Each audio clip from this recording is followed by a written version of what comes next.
surprisingly. We wanted to kick off with a Q&A session, but I have to start with yet another fact of the use of the terrorist methods by the Kiev regime. On the morning of the January 24th, Moscow time, a terrorist attack was conducted. As a result, in the Belgorod region, a Russian transport aircraft Il-76 was downed. It was supposed to transport from the Moscow region to Belgorod of 65 military servicemen of the armed forces of Ukraine. They were accompanied by 3 Russian officers and the crew of 6 people. All of them died. The Ukrainian prisoners of war were transported to the Belgorod region in order to conduct yet another swap that was agreed between Moscow and Kiev. Instead of this, the Ukrainian side launched an air defense missile from the Kharkov region. It targeted the airplane and was a fatal strike. We've asked for an emergency session of the Security Council at 3 p.m. New York time. And we really expect that the French chairmanship will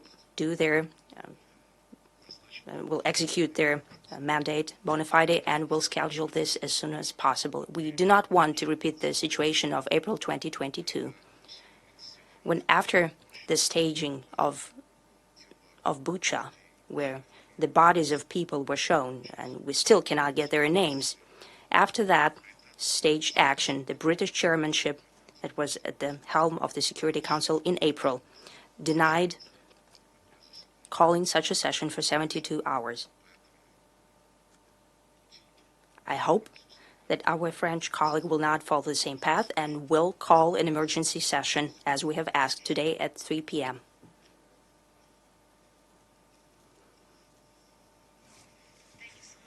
Mr. Foreign Minister, for this press conference on behalf of the UN Correspondent Association, Valeria Robeco from Ansa Newswire.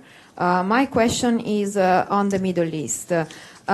Most of the world agrees that the two-state solution is the only way forward for the peace between Israeli and Palestinians. In your conversation here in New York, did you have the idea that there is a chance for a concerted effort between all parties, Israel included, on the two-state solution, and in what time frame could such discussions be started? And which options are on the table if Premier Netanyahu continues to oppose to this possibility? Thank you so much.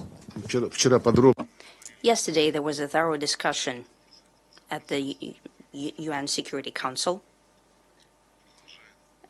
I think there is continued session, and more than 70 delegates are to speak there. There is no other way than to deliver on the decision of the Security Council and General Assembly on the creation of the Palestinian state, as well as the principles that were endorsed by everyone back in the day. I mean, the borders of 1967 with a capital in East Jerusalem, as well as ensuring the viability of the Palestinian state that could safely and securely coexist peacefully with Israel and the rest of other regional nations.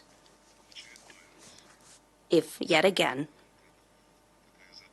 after such a task was first formulated back at the end of the 1940s, and for many decades, this task, this obligation to create the Palestinian state, has been dragged out with words and was trying to bury it in half-hearted initiatives. If that situation repeats again, we'll reap the fruit of yet another conflict, yet another explosion of violence. And I think that the majority of the UN members understand that. I've met with many Arab countries. I've just had a big meeting with all the permanent ambassadors, representatives of the Organization for Islamic Cooperation. They're very resolute in their intention that an official decision should be made about the creation of the Palestinian state. And negotiations should start that should be accompanied by neutral and effective mediators. Unfortunately, the Middle Eastern Quartet exists no longer. The United States have done everything in their power to thwart its efforts, saying that they'll do it single-handedly, the mediation. What it led to, we all know fully well. And naturally be very resolute for the initiative in creating such a mediation mechanism that would prepare, ideally, an international conference on the Palestinian issue. Such initiative should be taken on by the regional countries, first and foremost the League of Arab States representatives. Well, the first step, I've spoken about that yesterday, and today we spoke about it with the Islamic Cooperation Organization representatives. It seems absolutely necessary to make an effort to rebuild the Palestinian unity for all Palestinian factions and all those who are working with them from abroad, for them to get together and to rebuild, to announce the rebuilding of the unity of the Palestinian unity as an important foundation for the future Palestinian states. Without that, all mechanisms that you have mentioned that have been discussed in the back rooms, they won't be viable. They would only be aimed at creating a seeming change in the Gaza Strip without unification with the Western Bank. Without that, bringing back together the disunited Palestinian side, broken apart, they'll be just trying to spend time. And naturally, we're very worried about the statement by the Israeli PM that they're not talking about creating the Palestinian state.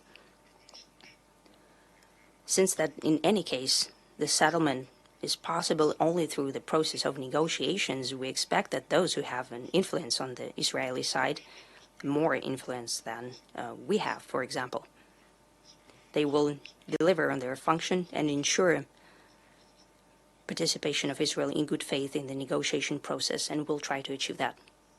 Tas, please. Good afternoon, Minister. I have two questions for you. Going back to the terrible situation with Il-76, what do you think? Did Kiev do that deliberately? What were the goals of Ukraine when they conducted such terrorist attacks and actions? Second question is about the situation in the Middle East. Many journalists trying to find answers. How could this happen? Was it possible that the U.S. did not know about the prepared attack by Hamas, since it was prepared for a year and with heavy weapons? What kind of thoughts do you have about that, and what do you think? In general, what's the projection of the Middle Eastern situation on the U.S. politics in the upcoming election? As for the question about the downed military transportation aircraft Il-76 and about the reasons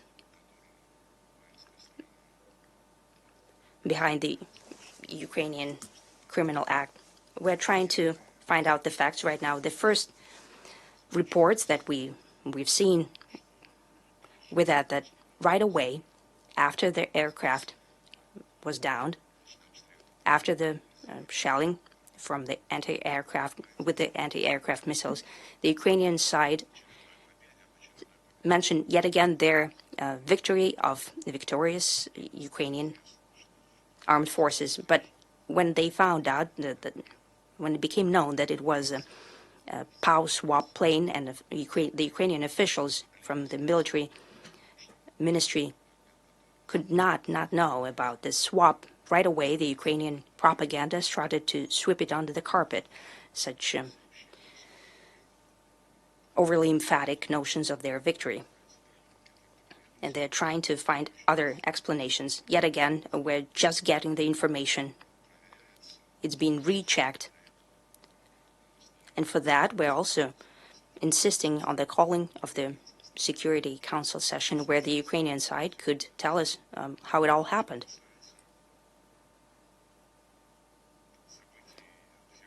As for the situation in the Gaza Strip, and those crisis trends that we've seen. Indeed, we spoke a lot about, with all of my counterparts and in Moscow as well, when the greater delegation of the League of Arab States and Organization for Islamic Cooperation traveled there, when we were discussing the way it all exploded.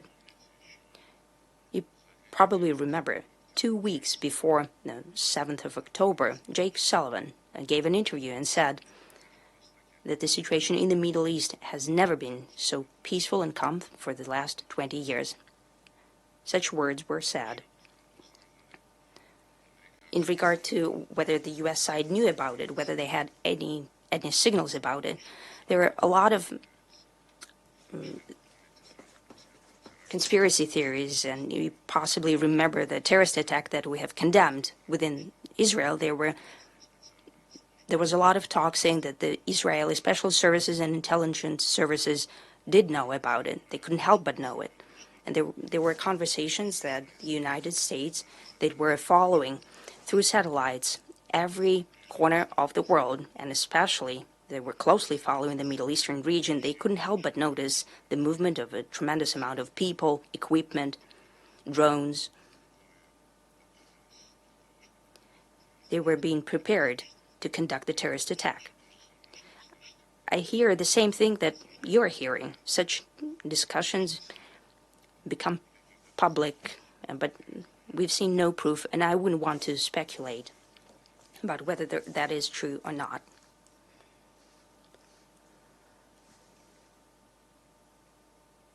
Welcome back. Sherwin Briceby, South African Broadcasting. What is Russia's position in regards to South Africa's case at the International Court of Justice, accusing Israel of acts of genocide in this war in Gaza? Well, мы рассчитываем, что... Well, we expect that the International Court of Justice will execute its functions. As you know, Ukraine is accusing Russia of violating the Genocide Convention.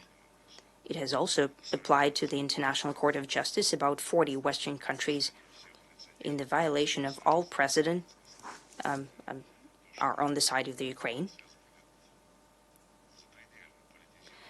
This process will be extremely politicized. There is no doubt about it. Well, we know that all judges should be unbiased except for possibly the International Criminal Court. They have their own rules. The International Court of Justice always enjoyed a very high standing, and we hope that it will follow the letter of the international law, including the international humanitarian law. And as you know, we do not interfere in the legal system in this way. I remembered in this regard that quite recently, Secretary Blinken was in the Middle East. He was asked the same question. He said that the Israelis' case against Israel to the International Court of Justice is distracting the attention of the global community from the settlement of the Palestinian-Israeli conflict. If that is indeed so, the attention is being paid, but it's being distracted. We don't see any attention from the United States, except for an attempt to drag out the situation, not to allow to any decisions by the United Nations Security Council on stopping that. But indeed, we see an attempt to use a wording that gives a carte blanche towards a collective punishment of the Palestinians. We'll see what happens. The court has its own obligations, its own statute, and all the obligations are written out there.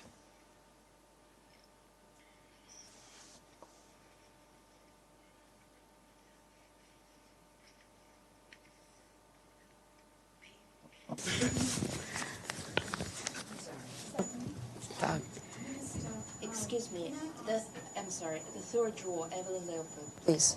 Okay, thank you, Masha. You have moved tactical nuclear weapons into Belarus, Do you intend to use them in Ukraine? Да вот Well, it takes a long time for the information to travel to you. It happened 6 months ago. It was all explained by President Putin, President of Belarus. It was said from the very beginning that considering the measures by the United States and their allies, the measures on modernization of the nuclear arsenal, that in the violation is using in nuclear sharing in the violation of the Non-Proliferation Treaty, and considering that the servicemen of these 5 countries are being taught how to use these tactical nuclear weapons, considering that for many years, when the U.S. tried to raise the topic of tactical nuclear weapons and to put it at the center of our strategic stability discussions, they were trying to achieve the situation where all of the tactical weapons of the United States was returned to the territory of the U.S. simply for the fact that it's being deployed in Europe is strategic for us. It's right next to our borders. But they denied to do that vehemently.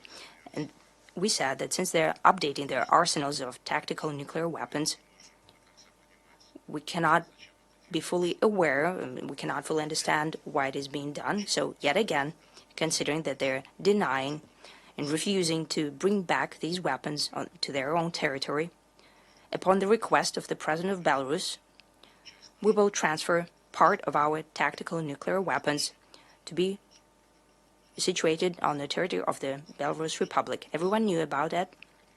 Naturally, the West tried to be a bit hysterical about it, saying that they can do it, but we can't. So all the possibilities to avoid the escalation were not used by the U.S. All of the treaties were torpedoed, and they refused to bring back their tactical nuclear weapons and to put it in compliance with an NPT treaty. Well, it's still not been violated. There's no evidence that the United States has deployed tactical nuclear weapons in Ukraine or Belarus. what was that? Can you repeat? Why there's no evidence that the United States is deploying tactical nuclear weapons in Ukraine or Belarus? It's only Russia to this point. Нет, вы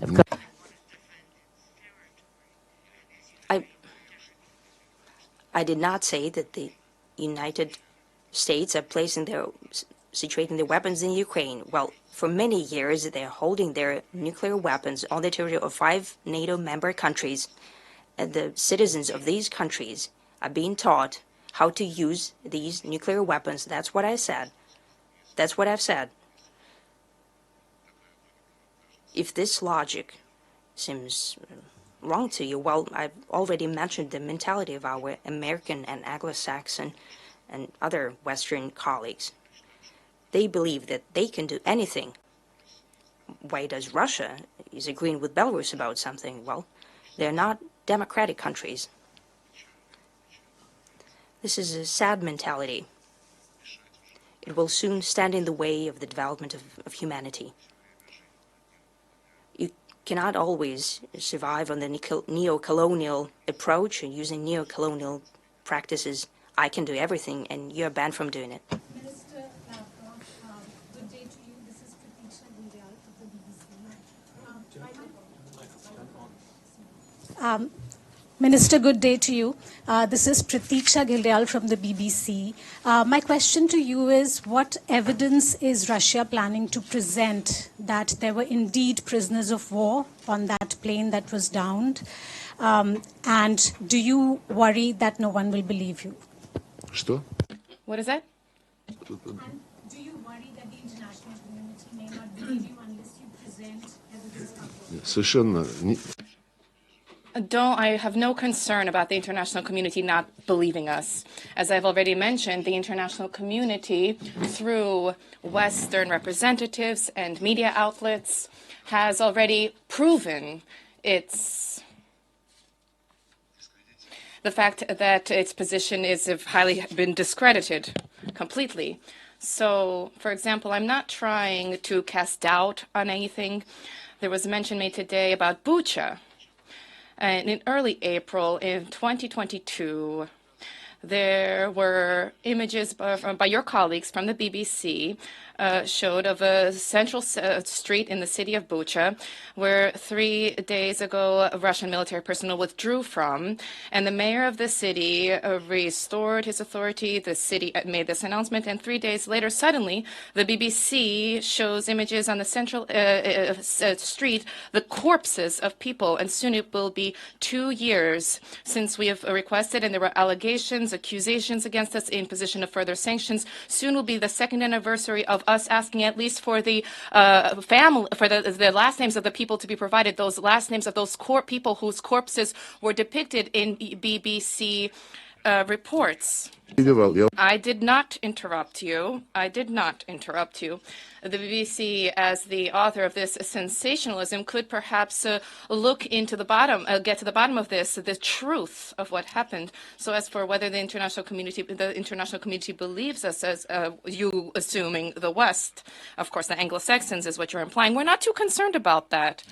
The truth is jarring here, so they are constantly avoiding a frank response, discussion, and frank responses to direct questions. And it's also, since we're talking about the BBC and the point of its location, this also applies to the poisoning in Salisbury. We still have not received a single response to 46, I believe, or 45 official requests through the General Prosecutor's Office, to which the British royal authorities have an obligation to respond to in line with both international conventions and bilateral conventions as well. So for that case, could you kindly ask the Ukrainians, your Ukrainian colleagues, you would ask them, they probably already learned something from their representatives from afar. I cannot make any promises about the Ukrainians recognizing what happened, but they are aware that there were military personnel, and that's for certain. Whether or not you believe this, well, with all due respect to the BBC, I am not too concerned about that. Excuse me, BBC colleague. Keep calm and enjoy the answer, please. Hi, Minister. This is Xu Dezhi, China Central Television. You mentioned a lot about your U.S. colleagues' words and actions on Middle East. Given the fact that the Israeli government has rejected two-state solution clearly and repeatedly last week, do you think U.S. still have the influence to push Israel for a ceasefire or two-state solution? And what do you think? How much does the U.S. foreign policy on Middle East contributes to current situation in Middle East? Thank you. I'm not in a position to discuss the topic of how relations are shaped between the United States and Israel. This is a matter of their bilateral contacts. The only thing I can do is to confirm that, like the majority of those present here, we have been reading the reports from U.S. media outlets about how there is a dispute here within the administration, a dispute about how to make Israel more constructively minded.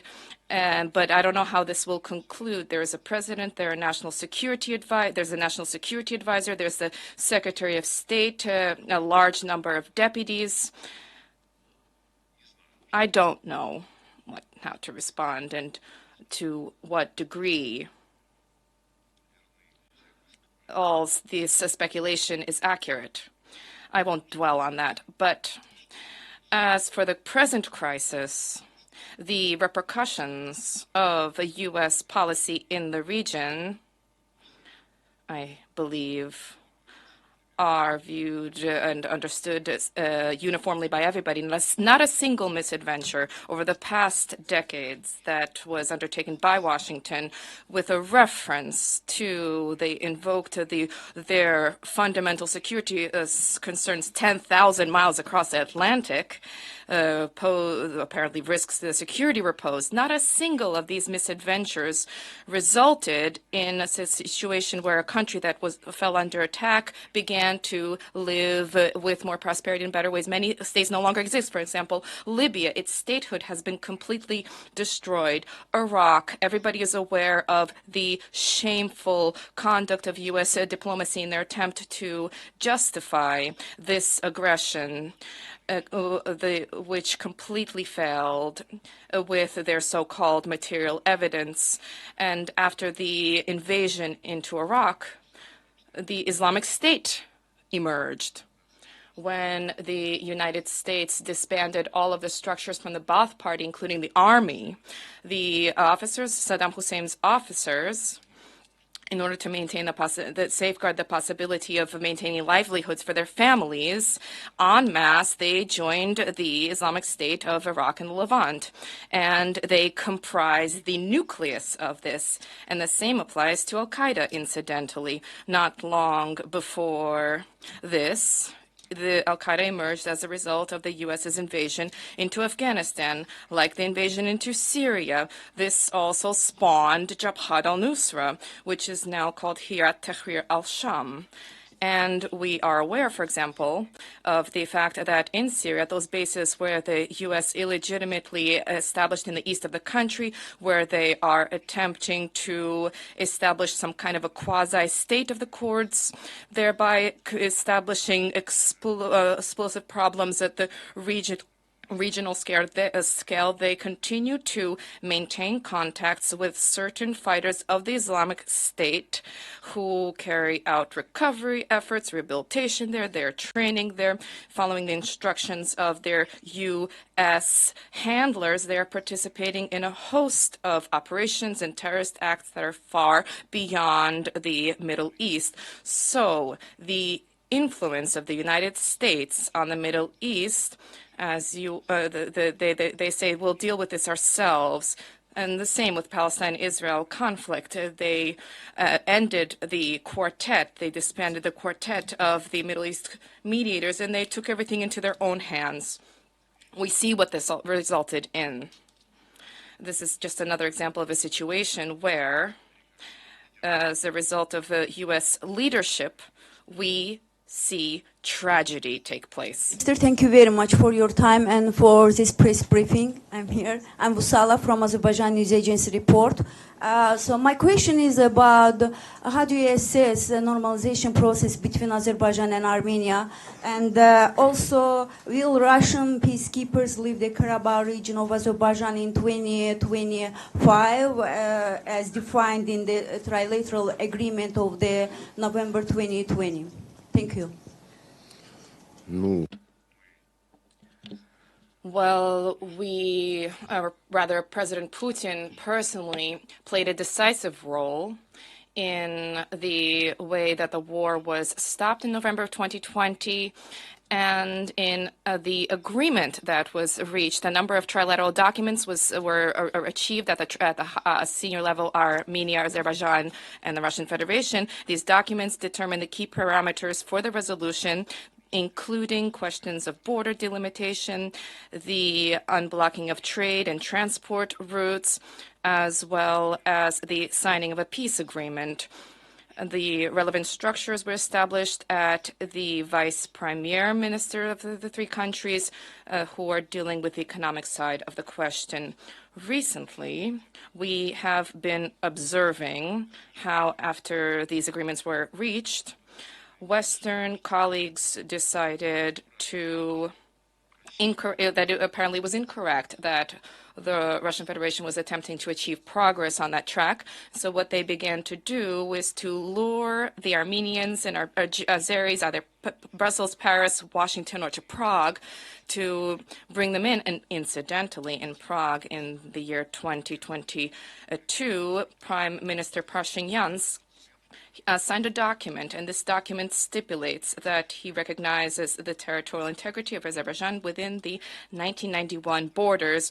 This means that Nagorno-Karabakh Autonomous Oblast, as it was called, Karabakh, there constitutes an integral part of Azerbaijan. This was a surprise to us, because prior to this, discussions focused on various options for a settlement to the question of the status of Karabakh, but Armenia did this single-handedly. And since then, the question of status of Karabakh has been closed. And yes, there are peacekeepers who remain there even after everybody recognized Karabakh as part of Azerbaijani territory, but this question no longer applies to the Armenian side. This is a matter of bilateral relations between the Russian Federation and Azerbaijan. The presidents discussed this matter. They agreed that at the present juncture, the presence of Russian peacekeepers is playing a positive role in order to reinforce stability, to build trust and confidence in the region, and to help facilitate the return of those residents of Karabakh who will wish to do so. Yes, thank you. Joseph Klein, Canada Free Press. Israel has recently proposed a 2-month ceasefire in exchange for the release of all hostages, but Hamas has flatly rejected this proposal. Moreover, you mentioned and criticized Prime Minister Netanyahu for his negative comments and apparent rejection of the two-state solution.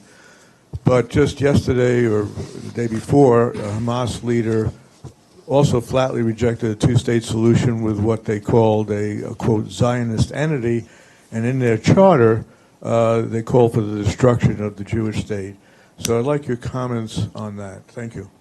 Знаете, насчет Well, when it comes to those proposals that have been advanced, let's stop for 2 weeks or stop for 2 months.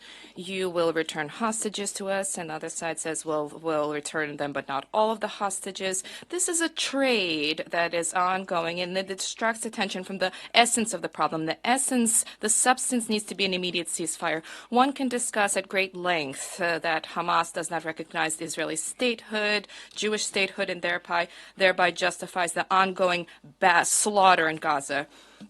If we are to only draw attention to the surface of what is transpiring, to individual manifestations, and if we fail to see what's going on over the horizon, where there needs to be the establishment of the Palestinian state, these kinds of incidents will continue to erupt throughout. And specifically because we are keen to achieve a long-term solution, we are focusing not just on the promise of beginning discussions to establish a state of Palestine, but we are insisting on these steps at the practical level being taken, and for there to be a clear timeline as to when they will result in the stipulations set out in Security Council and General Assembly resolutions. And the first step in that direction, I mentioned this yesterday, I mentioned this today as well during the meeting with the Muslim countries, the first step needs to be the restoration of Palestinian unity. They themselves need to determine which principles will establish the basis for the restoration of the unity of their people, because absent unity of the Palestinian people, there will be no bedrock foundation for the Palestinian state, and what will be maintained are only pretexts to keep Gaza separately in some kind of special status where somebody will ensure security, where there will be buffer zones, and to keep the West Bank also separately, continuing to keep this as like a colander with illegitimate settlements, and thereby casting doubt on the notion itself of an independent Palestinian state. These are the details that need to be paid attention to. And as for Hamas's statements, there are a large number of them. Have you read the statements from the commanders, the Tzahal commanders, IDF commanders, that the Palestinians are animals, that they cannot be viewed as being among civilized people. These are commanders. I believe the chief of staff of the army and a number of ministers made such comments, that every resident of Gaza, when they reach the age of 3, immediately automatically becomes an extremist because hatred towards Israel is cultivated there, regardless of what this process is called. But when for more than 70 years you are not granted the state that is promised to you, what do you think is being taught in schools, in kindergartens? What is being told to children in kindergarten for the third consecutive generation? There's an injustice there. And I spoke with my Israeli colleagues, and I stated that the fact that the problem of the establishment of a Palestinian state, the fact that this has not been resolved, this is the single most significant factor that results in the recruitment of extremists into the ranks of various organizations. They were insulted at that time at this statement, but I continue to believe that this is true.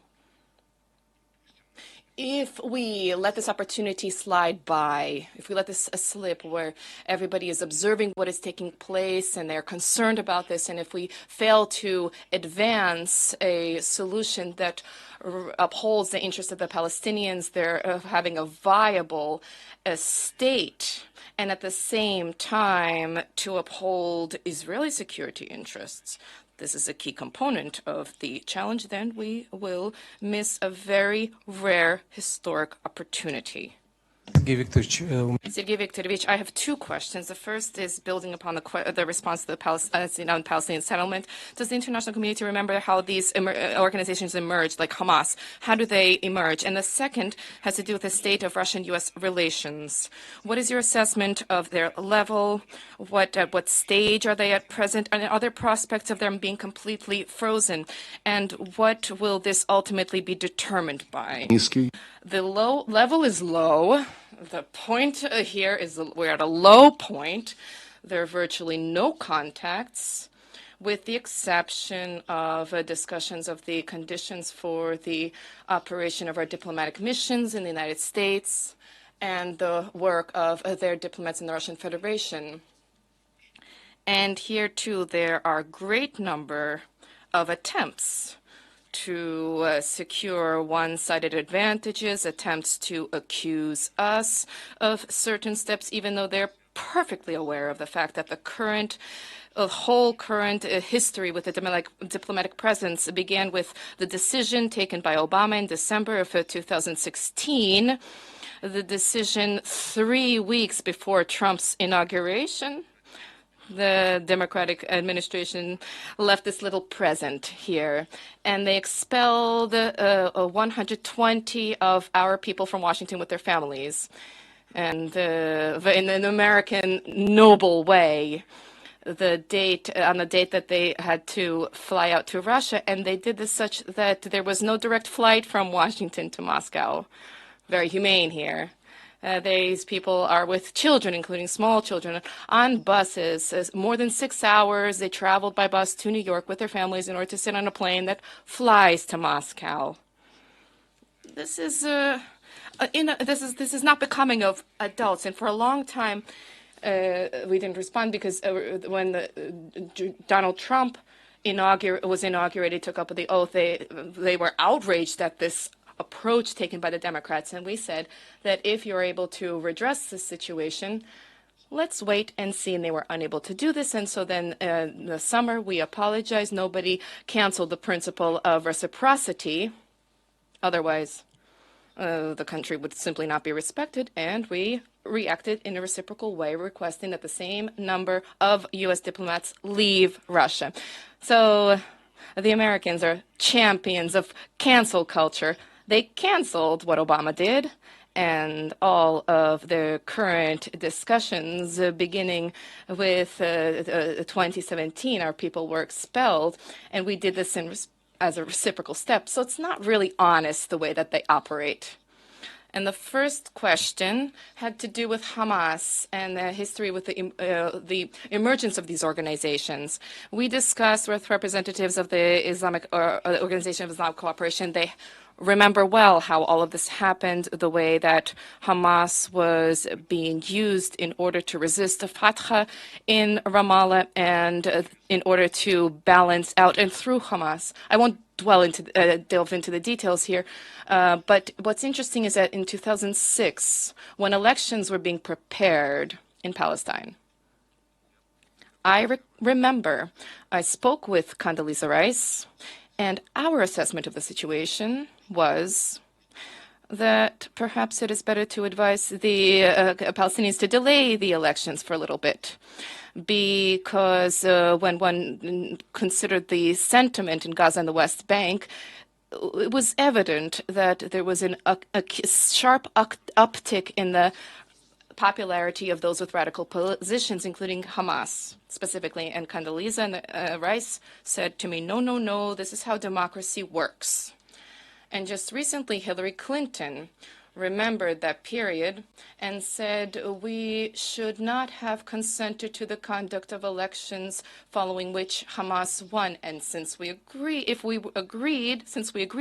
was incumbent upon us to do everything possible for those who we needed to win. And that's also on the question of the democratic structure of the world and those countries to which Americans pay attention.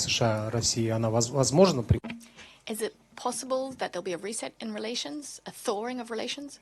Well, no. There are some very tedious discussions underway, back and forth, myriad proposals about how the diplomatic missions should work, how many security, what's the security detail of the U.S. ambassador, what it should be.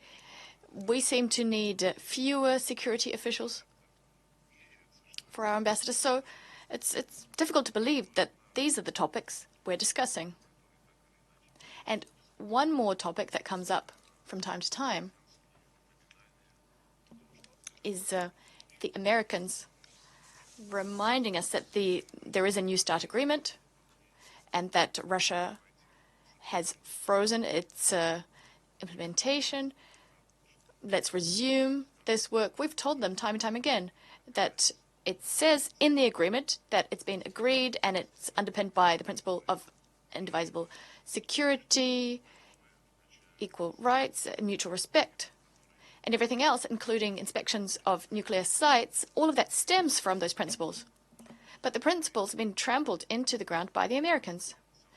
And yet, they put it simply, they say, no, that's something entirely different. The fact that we're practically at war with you over Ukraine, the fact that some people have called you enemies.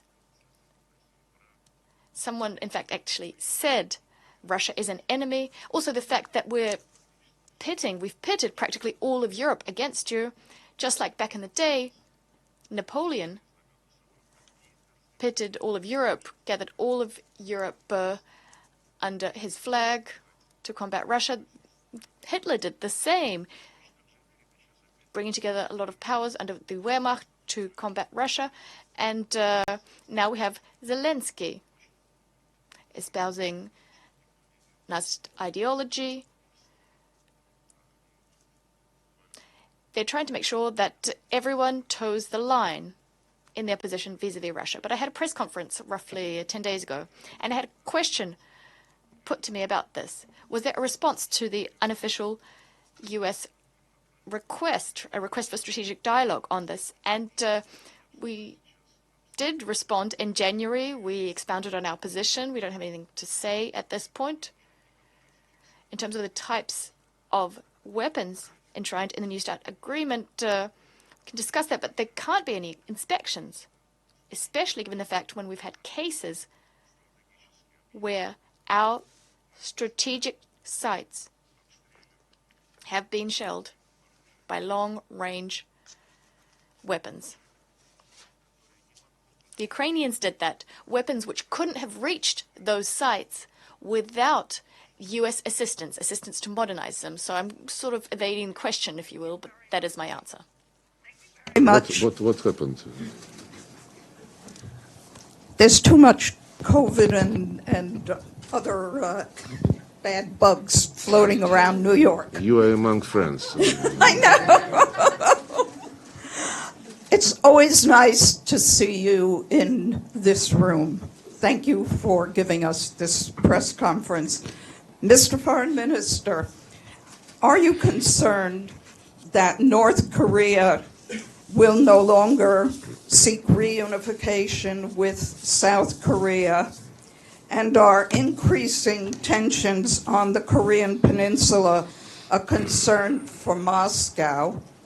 And can you confirm that President Putin will visit the DPRK? Ну, странный вопрос. A strange question, because our relationship with the DPRK is proceeding nicely. It's developing quite actively. We see that the DPRK is trying to be independent, not to dance to anybody's tune. And we also see the US bringing together a new military bloc together with Japan and South Korea. They're cobbling together this bloc, and that bloc is building up military activity. It's conducting large-scale exercises, and the objective is clearly stated. They're preparing for war with the DPRK. For years, we promoted the idea of establishing a peace and security zone on the Korean Peninsula. This idea was enshrined as one of the goals of the so-called six-party talks. And then it was ignored. Every time it came up, the Americans came up with some excuse. It's premature to discuss these kinds of arrangements. We need some more time to think. So it never really got off the ground. This group, which would discuss mutually acceptable security guarantees, confidence-building measures, and so on and so forth. Having said that, the rhetoric we're currently hearing from South Korea, this rhetoric all of a sudden became even more hostile towards Pyongyang. In Japan as well, we hear aggressive rhetoric, and they're seriously talking about, in Japan, of setting up, first of all, mission and then infrastructure, NATO infrastructure. The US are also sharing their infrastructure, setting up the infrastructure, and then North Atlantic infrastructure there in Japan. They're also talking about the fact that the UK, Japan, and the ROK are going to develop their cooperation. It's quite wishy-washy the way they phrased it, but they said something like nuclear-related cooperation. And yes, Kim Jong-un made the statement that he made. You see, the thing is, Netanyahu said that there will be no Palestinian state. Kim Jong-un said we're not going to unite with them, with the South Koreans. It's terrible when instead of unity, we have trends which divide us. And yet this is a systematic process across many regions. And the main contributor to that trend are those who believe to be the masters of the universe. They think that they ruled the earth for half a millennium, telling people how to live, and that they're going to continue doing the same thing. This logic completely ignores the reality of the situation, which is objective. And that reality is the following. Former colonies, the overwhelming majority of these ex-colonies, have gained independence. They're now very much aware of their national interests. They want to buttress their national, their cultural identity, their religious identity as well. These ex-colonial states are developing, leaving the West behind. At least that can be applied to the BRICS countries. So the ex-colonial powers have to face up to the reality in today's world. You shouldn't just think that you're so strong just because you have the dollar. You can strangle people with this dollar. You can disconnect people from the SWIFT system, or you can reject applications for IMF loans. The list goes on. And this despite the fact that you imposed the system on the entire world. Back in the day, the world agreed, but then you became, well, you changed your position, became grossly abusive, abusing this mechanism. So, if I'm very frank, if I put it simply, when we were kids, we'd go out to play outside after school. Perhaps you have similar memories of your own childhood. And there were always younger kids and the older kids. And what the older kids did is, well, sometimes some of them were hooligans. They made fun of the little kids. And little kids would get upset, but then they grew up fairly quickly, and then they fixed the situation. RT. At this point, we've got a major Western outlet, Bloomberg, that's running a headline saying that Europe should arm itself against the barbarians at its gate. And by barbarians, they are, of course, referring to Russia. We also have a number of Western leaders saying that they expect Russia to attack NATO within the next 5 years. We have a number of Western leaders making that claim. Do you think that this is essentially the leaders of the Western countries trying to psych up their populations for some kind of all-out war against Russia, as that seems to be a recurring theme? We hear this rhetoric over and over. Я надеюсь, что это не так, что... We hope that that will not be the case. We hope that there are some smart people left in the room, people who are well-versed not just in history, but who have the instinct to protect themselves. I also heard Biden saying something similar, warning that if Ukraine loses the war, then Russia will march on the Baltic states, on Finland, and on other NATO members. Such statements were also made by lower-level leaders, not just by US leaders. You see, I'm inclined to believe in reason, in the reasonableness of the US leadership. So I see this as an attempt to achieve short-term objectives, that is, allocating funds to Ukraine, dispersing funds to Ukraine. They think that they can instill fear in the Congress with these fairy tales, with these concoctions. They hope that this will prompt Congress to compromise and give 60-odd billion to Ukraine as part of an aid package, with some money going to Israel, some money as well to set up equipment around the border. I don't know. I think the people actually making these pronouncements, they understand themselves. They understand full well that these are, well, how should I put it? That it's hogwash. And President Putin, in fact, has commented on this narrative. He did this recently. You can look up that interview, listen to it. There's no need, there's no desire, political, military, economic, to attack anyone. We don't have that desire. There was no need for us to start a special military operation. We wouldn't have had the need to do that unless the West allowed for the coup d'etat in February of 2014, and it did, and then it gave the coup participants carte blanche. They immediately said that the status of the Russian language in Ukraine would be revoked. They proclaimed people living in the Donbass and the Crimea as terrorists because they opposed the bloody anti-constitutional coup. Then a war was waged on the Donbass. And we did this because the Germans, the French, the Americans asked as well. They begged us to stop this war, to sign the Minsk Accords, and they were in fact signed just here at the Security Council, in the Security Council chamber. They were signed unanimously, and then that would have worked. Had they been implemented, everything would have worked out. But it turned out that amongst the signatories, aside from President Putin, no one was prepared to do that, to recognize that. The special military operation became inevitable after many, many years. years throughout which we tried. We tried to convince the West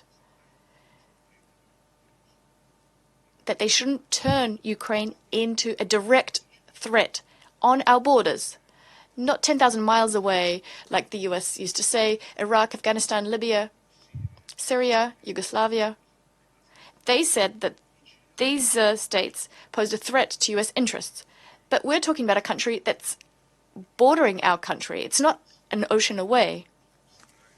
And these lands, Russian people developed them throughout centuries. And the descendants of these Russians live on these lands, and yet their descendants have been banned from speaking the Russian language. So it's a different situation. It's a shame that some are going down that road in Europe, that they're trying to ban Russian culture. It's unbecoming for those who proclaim themselves to be members of the EU, which they believe to be high honor. Very much. Stefano Vaccara, La Voce New York and the Ital Press. In Europe, there will be the election soon, the European election. Does Russia expect that these could change the relationship? Something could change in favor of Russia? And then also former President Trump, he said that if he will be back in the White House, he will resolve the wars in a matter of days. Now, do you believe him that that he will be able to do that? You know, there are lots of things that happen, lots of statements, day in, day out. They're published, and we can ask the same question in relation to those. Do you believe them or don't you? And I don't really want to play that game. I can't believe something that is immaterial, that's intangible. Time will tell. We'll see. I doubt that the Ukrainians will be prepared to agree to any kind of settlement. Zelensky has been relatively rude when he commented Trump's comments. Well, that's Zelensky's style. And in fact, the entire leadership is somewhat uncouth. If you might remember, Scholz, the Chancellor of Germany, well, there were some untoward comments made by the Ukrainian leadership vis-a-vis Mr. Scholz. He called him liver sausage. They called him liver sausage. As for the European Parliament elections, are those the elections you're referring to? Elections to the European Parliament? Well, this political body, I don't know it that well. From time to time we hear Russophobic statements, decisions being adopted at the European Parliament, so I'm not particularly interested in it. I'm not following those elections. I think what's much more useful is trying to figure out which European countries are going to hold elections, and in those elections, which countries are trying to make sure that European nations aren't going to be dissolved in this faceless machinery in Brussels. That's much more interesting, following that, than seeing who's going to agree, who's going to come up with what deal to be elected to the European Parliament. Thank you so much. My name is Afram Kosaifi from Arab News Daily. I'm here. Just a quick follow-up on your response regarding the U.S.-Russia relationship. I'm just wondering, in a world when the diplomatic channels between your two countries are cut off like that, how much damage and suffering do you think the rest of the world suffers from it when there are no relationship between your two countries?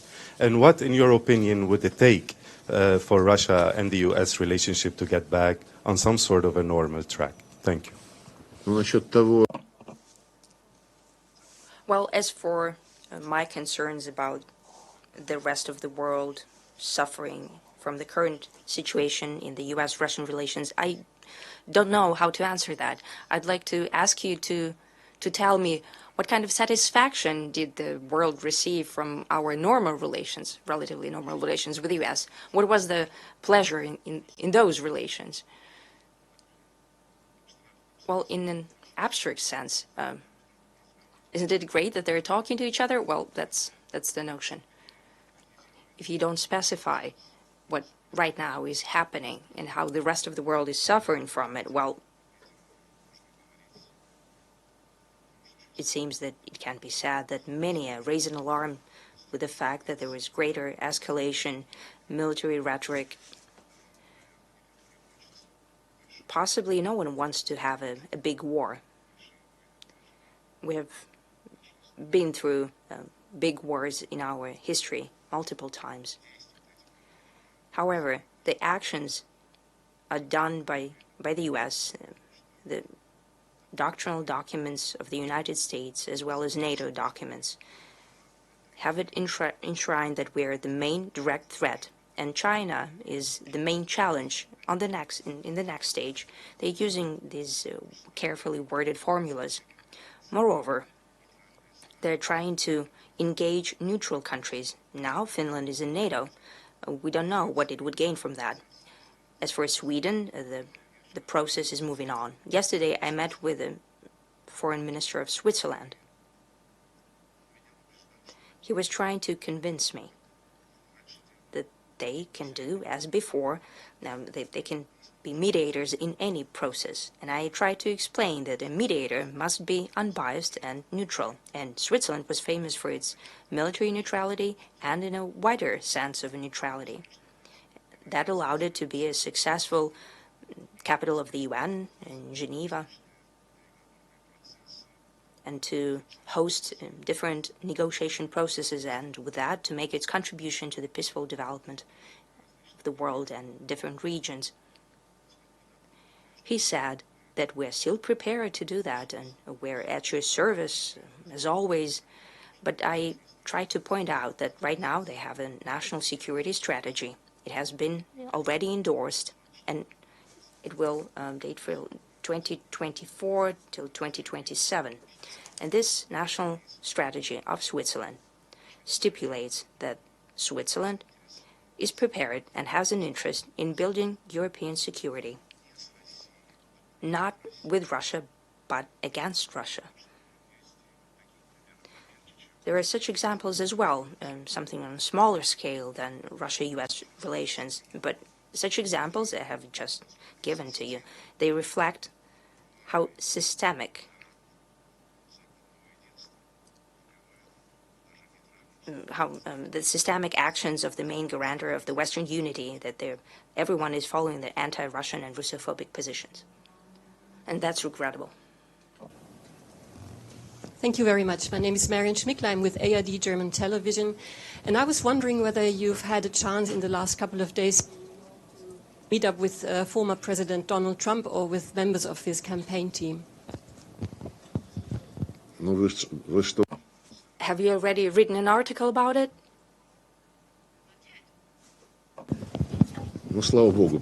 Thank God, because I haven't met with him. Thank you, Maria. Thank you, Mr. Foreign Minister Lavrov. My question is regarding Indo-Russia relationships.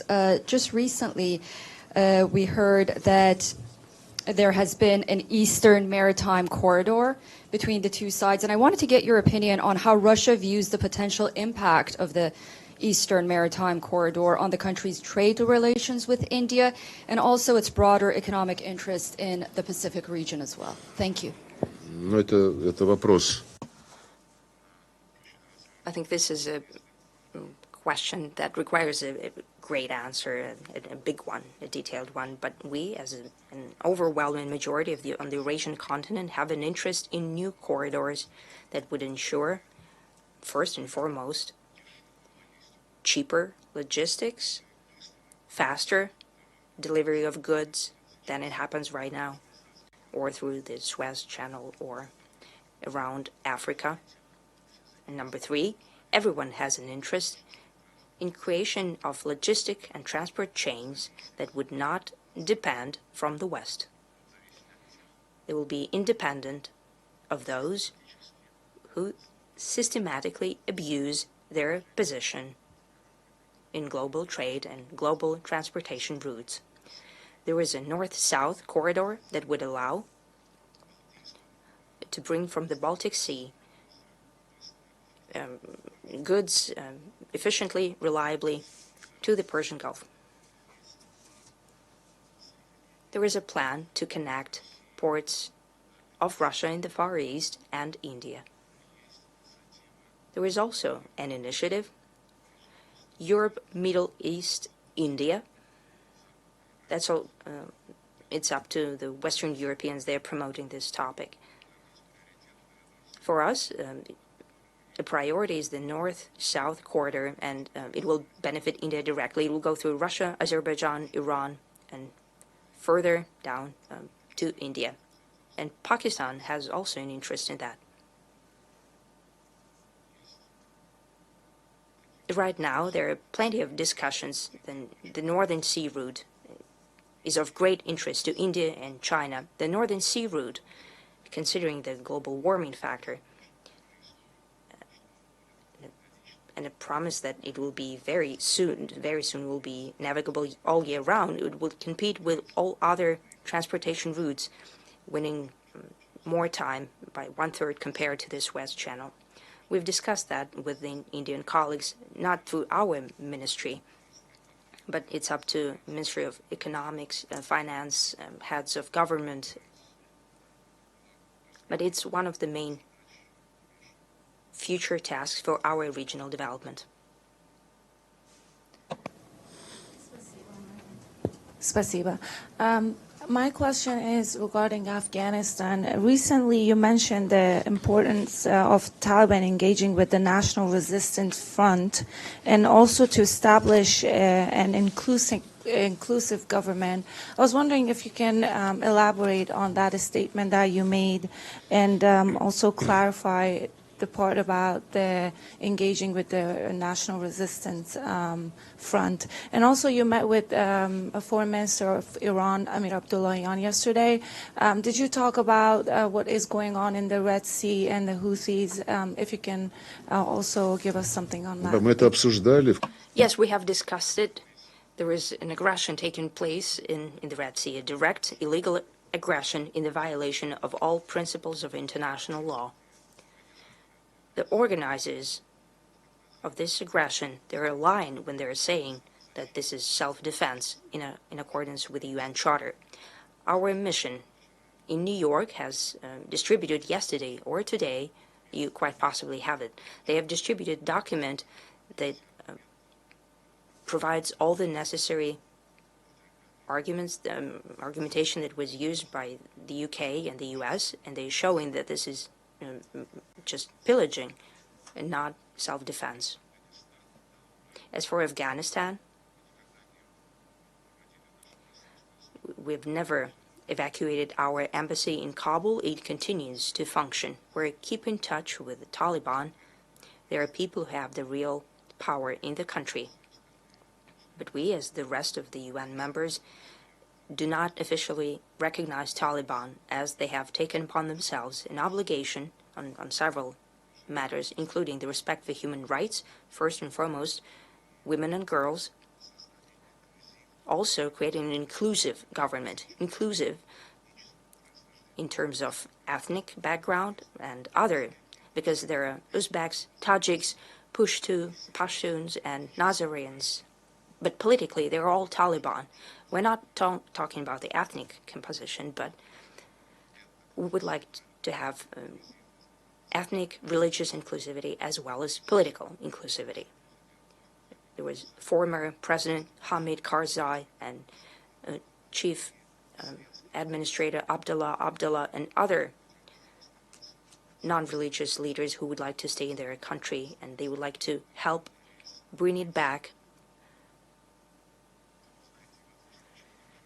put it back on track. And as you know, the U.S.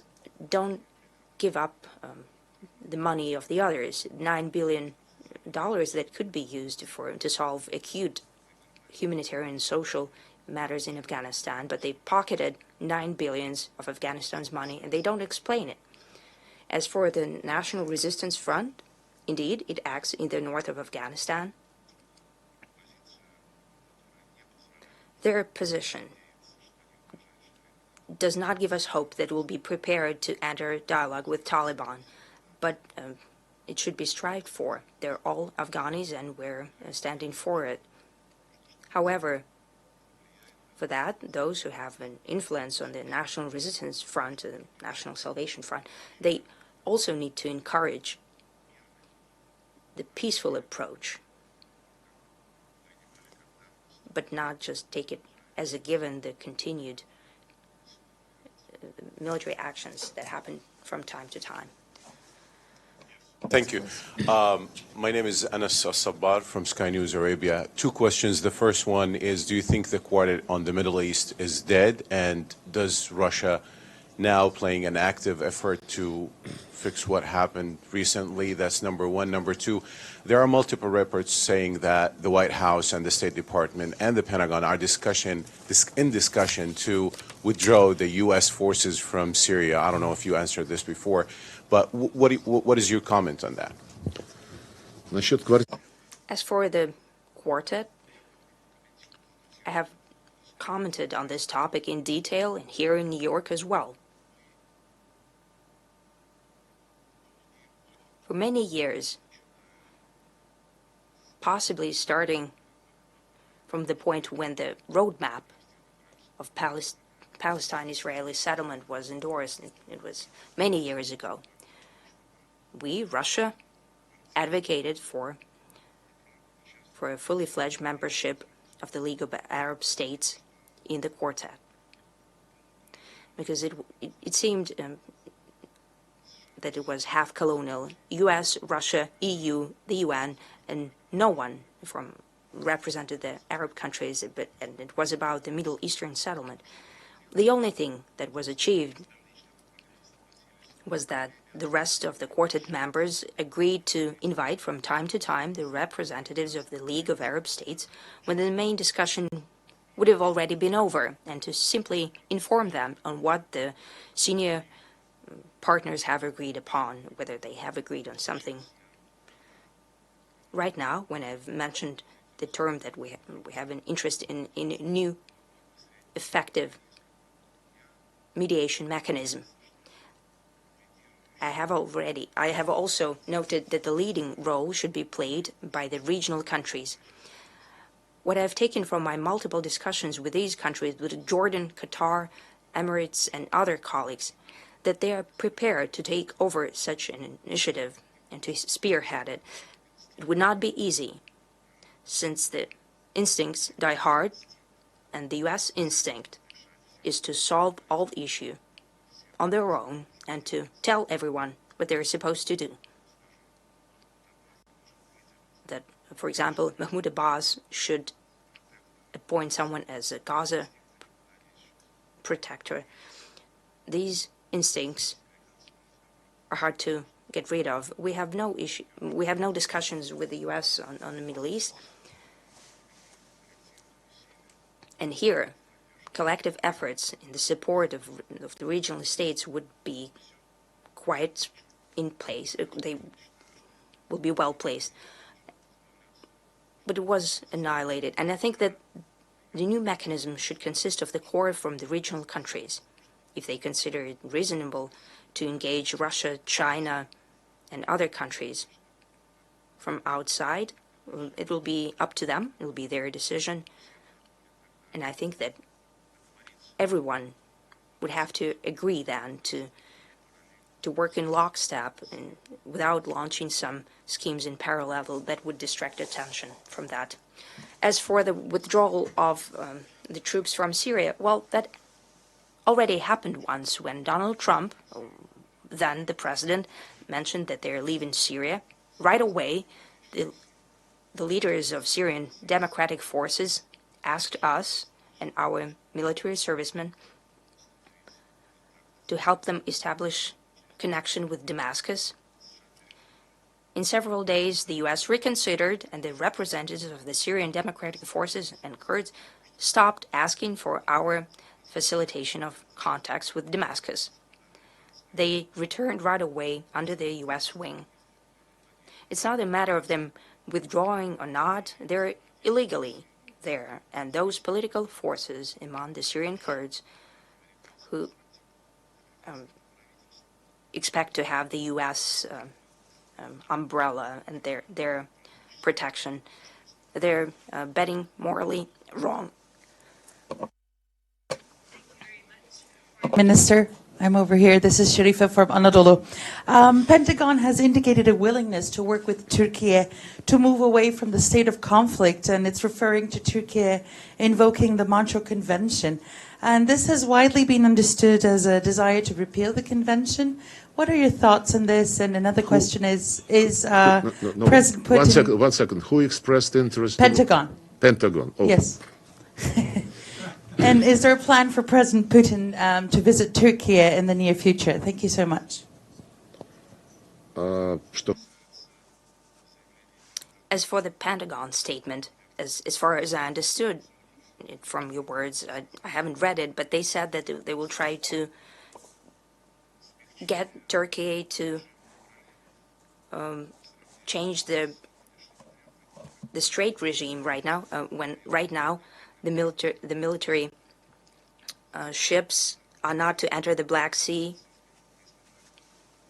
If they want to achieve that, then our Turkish colleagues have told us multiple times that as protectors of the Montreux Convention, they will strictly follow its provisions. I understand that the Pentagon, well, Lloyd Austin is back to work, right? That's why they're so active now. Well, I don't think that they will succeed. As for the visit to Turkey, I was asked about the visit to the DPRK. I can say that President Putin has an invitation from these two countries, from their leaders, and from many other foreign partners. The schedule is shaped by the Kremlin and his administration. Thank you very much.